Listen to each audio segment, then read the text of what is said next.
इधर पूर्व केंद्रीय मंत्री और पूर्व कांग्रेस नेता अरविंद नेताम आरएसएस मुख्यालय से लौट आए हैं। नागपुर से लौटते हुए अरविंद नेताम ने कांग्रेस से धर्मांतरण को लेकर उनका स्टैंड भी पूछा। आपको ये भी बताते चले कि पीसीसी चीफ दीपक बैज पर ईसाई धर्म में कन्वर्ट होने का संदेह भी उन्होंने जताया। नेताम के नागपुर से लौटने के बाद क्यों निशाने पर आए हैं दीपक बैज, क्यों इसको लेकर सियासत गर्मा चुकी है, वो इस रिपोर्ट में देखिए। अरविंद नेताम हाल के वर्षों में प्रणब मुखर्जी के बाद कांग्रेसी पृष्ठभूमि के दूसरे ऐसे शख्स हैं जिन्हें आरएसएस मुख्यालय में स्वयं सेवकों को संबोधित करने का अवसर मिला।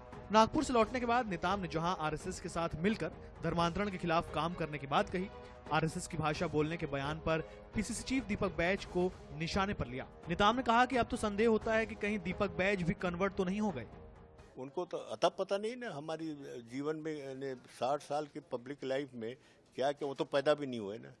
और अब ऐसे कहोगे तो हमको शंका होते है उसकी भाषा सुन करके कहीं वो खुद ही कन्वर्टेड तो नहीं है, कभी कभी उछलता है। पीसीसी चीफ दीपक बैज ने नेताम के बयान पर तीखी प्रतिक्रिया दी। वहीं इस विवाद में मंत्री केदार कश्यप भी कूद पड़े। मैं आदिवासी हूँ तो फिर मैं क्या हूँ, मैं क्या कर रहा हूँ, मैं कहाँ ज्वाइन किया नहीं किया, ये तो उनकी जवाबदारी है। अब आरएसएस मुख्यालय जाके अब आरएसएस की भाषा अगर बोलेंगे तो इसमें मेरी क्या गलती है? कहीं ऐसा तो नहीं कि कुछ प्रलोभन उनको दिए हो, है नहीं, कहीं प्रलोभन उनको दिए हो। देखिए अरविंद नेताम जी मैं अच्छे से जानता हूँ, हमारा आदिवासी नेता है, वरिष्ठ नेता है, और एक समय में वो आदिवासी हित की बात करते थे, लेकिन अब रास्ते से वो भटक गए हैं। कन्वर्ट हुए हैं कि नहीं हुए हैं ये तो दीपक बैज बता पाएंगे, लेकिन जैसे उनके वक्तव्य आते हैं उस तरीके से उनका मतांतरण तो हो चुका है।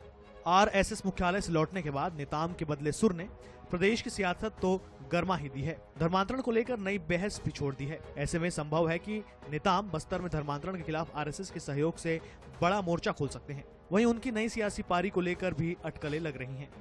रायपुर से आनंद 24/7 के लिए गौरव शर्मा की रिपोर्ट।